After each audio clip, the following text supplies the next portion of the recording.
mission is to build a future where no one needs to come out anymore. Together, we can create a world where everyone has the right to love, to succeed, to have a family, and to live a full, happy life.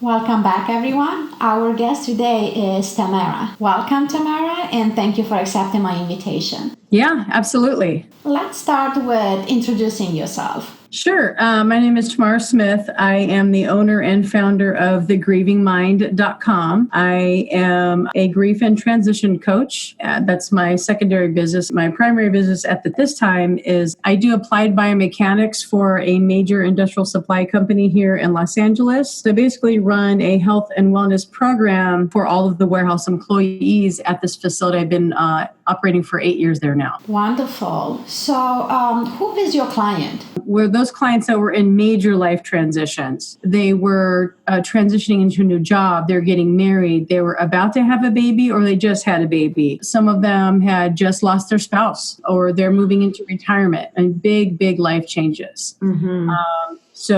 And those people needed the most support. They found that they're able to move forward in their life with a hearty self-care regimen, and that included hiring someone to work with them on their fitness and nutrition, and that's where I came in. Right. Well, first of all, thank you for the work you do. Thank you. And second, would you share with us what led you to choose this job? Yeah, I am grateful that I listened to the call. Nobody goes through life thinking, oh, one day I'm going to be doing this. No. Mm-hmm. I decided to become a grief and transition coach because I myself have been through 8 major life transitions with my own career and identity.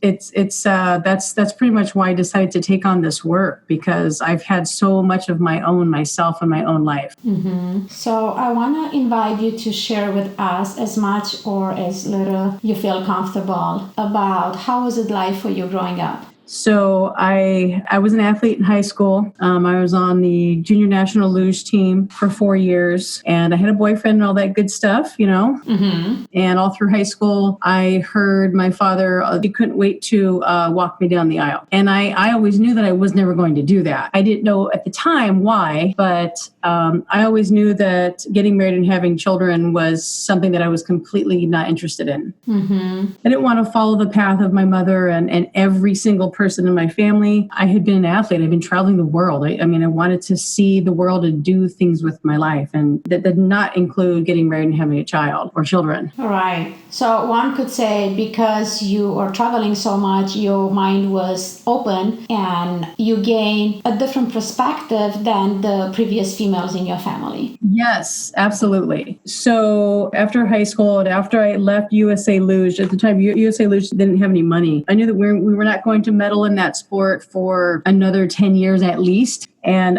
for me, I didn't want to put all of my time, energy, money, heart, and soul into something that I was not going to have anything to show for at the end of that, and not have a career, and not have a family, and not have an education. So for me, the best option was to go to school and start my education. Mm-hmm. And were you aware about your sexuality at that point, or if not, when you were aware of? If I'm really honest with myself, it was in high school. Okay. So I had a friend in band that I was attracted to.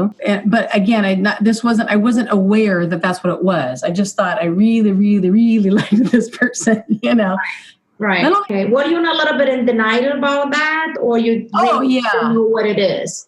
Oh, yeah. No, I knew what it was, but I didn't think that could be me. Uh-huh. How come? Okay. I grew up in a Southern Baptist family. My grandpa was the pastor of his own church. Oh. We were talking, this kind of religious experience. Okay. Yeah, so no, I never thought that could be me. Right. So yeah, but I really became aware at about 18 or 19, did not act on it until 21. And then I knew coming out to my family could potentially cause a shitstorm. Yeah. So I really wanted to make absolutely sure before I told them. So I waited 5 years. I waited at least 5 years. So you were not sure? I wanted to make sure I felt really solid in that identity before I started telling people, because I knew the questions were going to come. Well, what about this boyfriend? What about that boyfriend? And at the end of it, by the time I did come out, I had to tell my father, I said, that 2 of my boyfriends were bisexual, and I found out later. So what does that tell you? I mean, because you get 2 people that are kind of figuring it out, but they're not really ready to make that decision. So they're still kind of playing the role anyways. Mm-hmm. It seems like many do until they learn and understand what it is and who they are. Yeah. So when you came out, you were how old? So I came out at 25. So you were 25 and you came out to your dad. Yeah. How that conversation went? Do you mind tapping into that experience? Yeah, we are actually in a therapy session. I was seeing a therapist at the time, and she said, "Why don't you invite your dad to the session?" And I mean, I didn't think he was going to ask me, but at the time I was kind of dressing more tomboyish and whatever. And so he called me on it. He said, "Well, what are you gay now? You're dressing like a boy." And I said, "Yeah, I am actually." Wow. And he walked out of the office. The poor therapist, she felt bad for me, but bad for him. Like, she knew it was a difficult scenario, and she told me, she goes, you know what? He just doesn't know what to say, and he might feel like it's his fault, which he did. So, but yeah, he went outside. He actually cried a little bit, came back in, and then we finished the session, and, but he came back inside. That was a big deal for him. Still, like, he came back inside to the session, and we still talked. He'll finish the session, as hard as that was for him. Mm-hmm. And I give him a lot of credit for that. I mean, even though he's like, to this day, he still struggles, but, I think he would have wanted something else. But in the end, I think he knows that I need to live my own life, and I need to be happy. Right. He's actually never said that. Like, I just want you to be happy. He's actually never actually said that.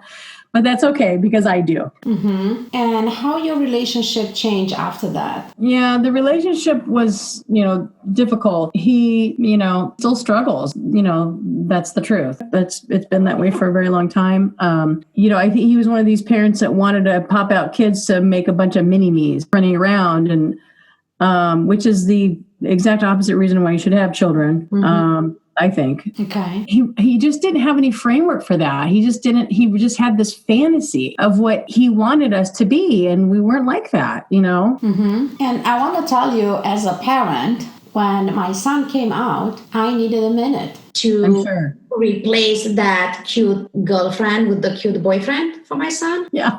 I bet. And I mean, it was not that much about his being gay or not, as it was, I realized that back in my mind, I created a story when he's bringing home an amazing girlfriend. Yeah. And I needed to shift that in my mind. Yeah. As long as you're bringing home someone that is loving and kind and generous and wants you to have the same, and, and loves your family and loves you and respects you, that's what really matters. Right. Absolutely. Let's shift gear a little bit. Mm-hmm. And I'm curious, did you have a long, stable relationship? And how was that received by your dad and your family? Yes. My first relationship was 6 years long. And that was in college, and my second relationship after that, we did do a domestic partnership. We were in a domestic partnership for about 7.5 years. Okay. And then my mom got really sick, and I completely changed as a person. Mm-hmm. I changed to my core. And so the marriage wasn't working out anymore. If a person isn't willing to change with you or allow you to change on your own and be supportive, that's not going to work, period. You see that a lot with the transformational work with the clients, right? Right. Absolutely. And I see it a couple of times with myself too. So yeah, I was, that was my long-term 7.5. And then after that, after my mom passed, I was in another relationship for about 2.5 years. So yeah, quite a long time. Yeah. Sorry for your loss. And it's okay. I like how beautiful you say it, that one has a major change in their life, and then that affects every relationship. Mm-hmm. And they could grow along and change along, and they just break. And it's just as simple as that. It's as simple as that. So in this long-term relationships and your marriage, how was your dad and your family responding? He was kind to her, but she was a very, very stable person, a math teacher, a tenured math teacher, very bright. We owned a home together and we bought a second property. We had a really good life. I mean, never once did he say, wow, thank you so much for being, if he couldn't say the word partner to my daughter, he could have just said, thank you so much for being so good to my daughter. And never once did he acknowledge that. She didn't need that, but it hurt me that he was so emotionally deficient that he couldn't do that, or he just couldn't see past his religious blinders. Maybe that was his own limitation. His own limitations, yeah. How did you deal with that? A lot of people out there, they're very comfortable in their identity and they don't want to truly break with their parents. They still want to include them in their life, but then they need to find ways to be a little bit smarter than the parents and find a way to accept their limitation. That's what I've had to do with my father my whole life. I sense that. And that's why I ask you, how did you do that? What would you advise someone that it's in similar situation that you were? Find older, depending on who the parent is that you have an issue with, find an older male or female role model that is what you need, that is loving, kind, accepting, understanding, emotionally intelligent, and that sees you for who you really are, other than just their son or daughter that, just didn't do what they were supposed to.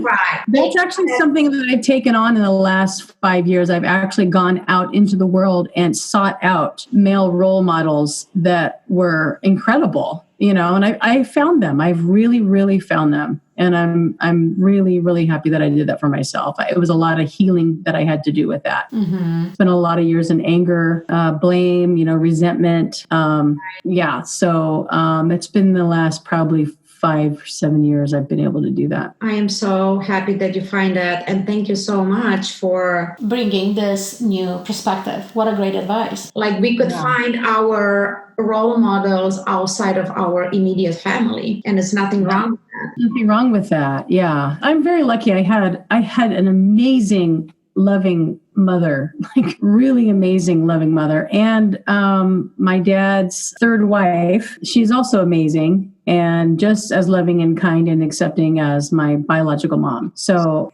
I just lucked out beyond belief with her, Had it not been for her, I think it would have been far more difficult. I'm so glad that you have her support. And we hear a little bit about your dad struggle and your stepmom support. And if you don't mind sharing, how did your mom receive the news about your sexual orientation? Yeah, I had a hard time telling her myself. So I read her my girlfriend's coming out story that she had to write for her English 101 class. That's a unique way of coming out. Yeah. So I read her that story and she started crying, and I said, Mom, what's wrong? It's okay, and she goes, I just don't want it to be hard for you. That's all it was. Because she knew. Yeah, she just knew. And I said, you know what, Mom, life is hard. And it'd actually be worse if I hid this and tried to marry a man. And then what, I mean, that's not going to happen. So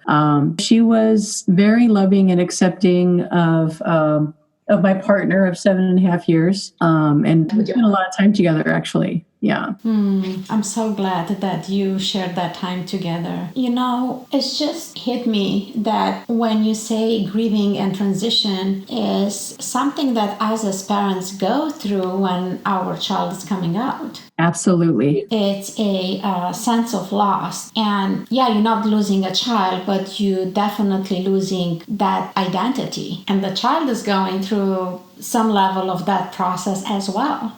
Yeah. And then are the new worries that you have. For the child is creeping in like, oh my God, now he will have to deal with this and with that. And the world is bad. And there's always all kind of type of discriminations. And that's right. That's the world that we are living in for now. Yeah, for now. Yeah. I look forward to a day when this is not an issue, Yes. This is what we try to create here. That is the mission.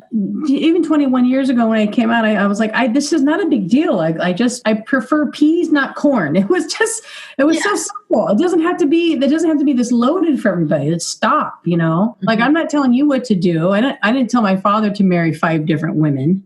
Heterosexuality has really worked out for him. I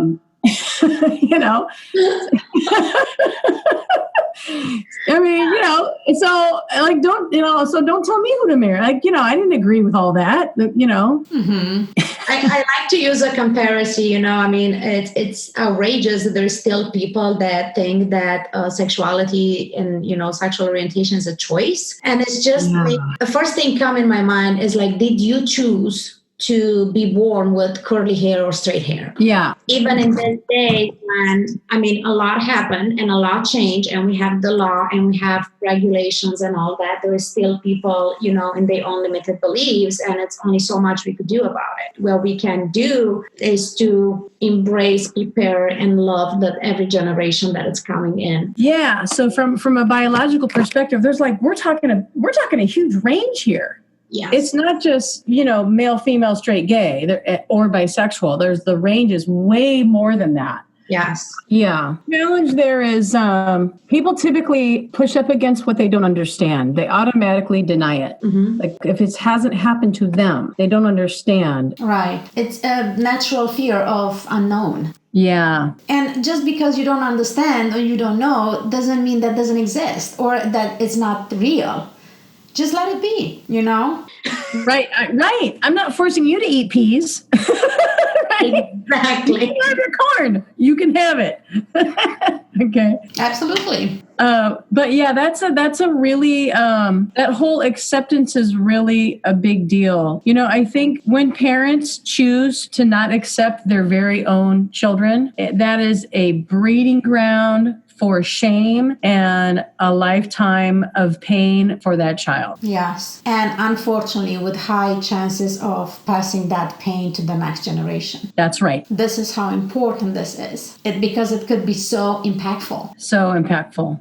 Yes. And that they say that shame is the breeding ground for mental health problems and addiction and all kinds of negative life paths just related to shame created by a family that doesn't accept a child as they are. Yes. And we know that to be true from our own experience or just from witnessing someone that we know in our life. So just don't ignore it. That's another thing too. I remember a few years ago, I was listening to an Oprah interview with Iyanla Vanzant, and she said one of the most startling things that it really hit me. She said, exclusion is an act of violence. When you exclude someone, you are telling them, I would rather you not be alive. Yeah. I would rather you not be here. You don't belong here. You are not included. Yeah, you do not belong. You do not belong here, and you might not belong on this earth. Mm-hmm. So when you don't belong and you don't feel included, how are you supposed to feel loved? Yeah. And that exclusion, that low level exclusion that people do in social circles or, in their communities or whatever, when they're pointing a finger out here, that's the very beginning. That's low level. And then when it escalates, it gets to violence. Mm-hmm. Even in these days in so many parts of the world. So this whole inclusion thing is a critical thing that we need to work for moving forward. This is why I'm so glad you're doing this work, Simona. Yes. Really, thank you so much. Yes, thank you. And I'm doing my part and hoping to do more, and truly invited everyone, especially people from outside of Rainbow community. Yeah. To be supported, to open their hearts, to love, to include. Because I think that's what the biggest problems are. Exactly. I think it comes from, you can tie inclusion right into self-compassion. Yeah. If you don't have compassion for yourself, then you're going to be judging others because you're judging yourself. And then so that's going to lead to you excluding other people. Mm-hmm. So that's what I'm trying to do in my work is teaching people how to have more compassion and empathy. Mm-hmm. And thank you for the work you are doing. And I would like to ask you, as I ask pretty much every guest on our podcast, what will be your advice to a teenager that just start to understand that she is not like majority,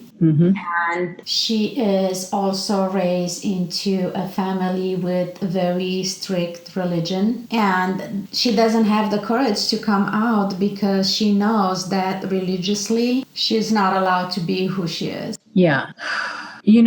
I believe in disclose with discretion. So if you are in a place where it is unsafe for you to do so, I don't believe that's a good idea. And that you have to get yourself to a place in life where you are safe and you can financially support yourself and do these things. And then, you come out to whom you want, when you want. I love that. And I appreciate that you're setting the stage that might not be pretty and and make sure that you're in a safe place and you could support yourself. Yeah. I mean, it's true. I mean, no matter what your circumstances, whether you're gay, straight, bisexual, transgender, intersex, whatever, queer, whatever that means for you, you still deserve a good life. And, sometimes you might need to pass as straight, I usually will do that and avoid talking about a boyfriend or things like this, or I'll avoid pronouns and just always keep it strictly business until I absolutely know beyond a shadow of a doubt that this is going to be safe and I'm not going to be losing any respect or something like that because of someone's limiting beliefs, because it's really about them. It's really about them and their lack of exposure or their misconceptions or misperceptions about, gay people or, whatever. So, I think disclosing with discretion is really, really important. That's beautiful. Thank you so much. Beautiful advice. Be safe and choose the people you trust in. Yeah, I think also too with, when you grow up in a family like that, there is some shame that you go through. And the point is recognizing that you have it, and this is now we're talking about someone that's, going into like their early 30s. Because I think when you're in your 20s, you're just still figuring out who you are.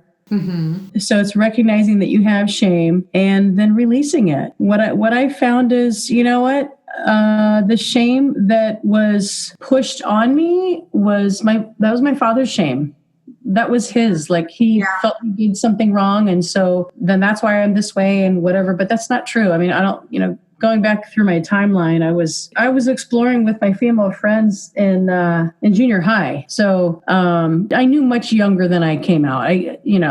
A good 10 years before I came out. Okay. Yeah. So it's releasing that shame is really important. It doesn't belong. Yeah. It just doesn't belong. Yeah. And that's really hard to do when you're 20, 30, right? So what about a teenager? How a teenager could understand that the shame and the guilt and beliefs might not be even necessary theirs? It's hard. Oh God. Yeah. I mean, you don't understand that your parents are not, they're still human too, and they don't know. And, my generation compared with my father's generation, my parents had us when they were really young. But, I mean, the world is changing so fast, and your children are going to be throwing things at you that you never expected, Right. And it's still important to try to come always from a place of love and understanding, or reaching always for love and understanding and acceptance, because they're still a human being, and they're even better than a human being. They're your child. So, right. Yeah. That's very beautiful. Thank you so much for your sharing today. Yeah. You know what? Anything that I can do to help parents better support their children in this process. And if the parents are not capable, then the children themselves getting to that point where they understand that it's not their fault that their parents are so limited in their beliefs or in their range of capacity for seeing their children in a certain way or wanting a certain thing for them. It's also not their fault, and they can still have a good life after they've come out, and that they deserve a good life. Yes. Everyone deserves a good life. And I just want to believe that as we go and we open our minds and our hearts, and every new generation, they're just like smarter and more mature. And, because we are concerned, here we are in 40s and we're concerned, well, what a 12 years old can do. I want to believe they could do so much more that we could when we were 12. You know what I mean? Do you see that? Yeah, I do. They're more mature. They are more mature. It's just our duty as parents to make sure that they understand their emotions and that the emotions they are feeling are real and are normal. Like you had mentioned shame, for example. Yeah, there's a lot of the shame that is bred in the community. It's really unhealthy, and it's there's a lot of addiction. There's a lot of abusive relationships. I mean, and it's because the shame is still so present. And I think once the community is able to release that, I mean, look at just this last midterm, we had 2 gay women that were elected. That's huge. I mean, in America here, Right. So it's working. We're moving along. And it's also, we all, not everyone lives in San Francisco or Los Angeles or New York, So it's about, finding your own community and knowing that there are people out there that do love you and see you for who you are and want to mentor you and want you have a good life. Okay. Parents aren't capable of doing that for you yet, Because I think that parents eventually come along. I just would hope so. Gosh, even at the end of their life. But it's heartbreaking to me knowing how parents miss out on their children's lives because they don't understand this one little thing. This one little thing. It's just one part of them. It's not their whole life. They're not, most gay people, they're not defined by this. It's just a part of them. So, yeah. And that's what we hear over and over and over. Some people might need to hear it twice or 200 times or 1 million times. So we're just going to keep going and collect. Let's keep going. A million of stories if that's what is needed for one to fully understand, and that's okay. That's the work that we choose to do. Yeah, that's right. Yeah. And speaking about work, if anyone want to contact you, how they could find you? Do you want to share your contact informations with us? Yeah.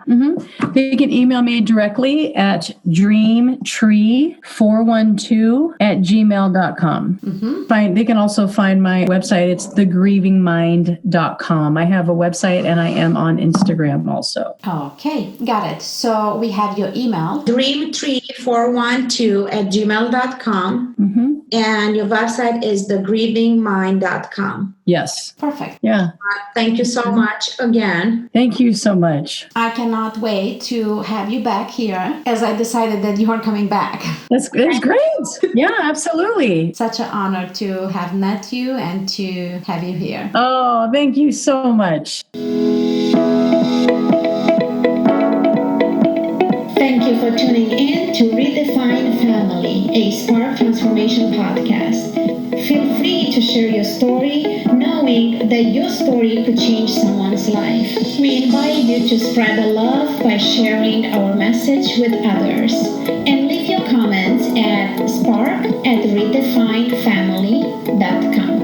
Until next time, remember that you are the spark in your life. Just shine bright.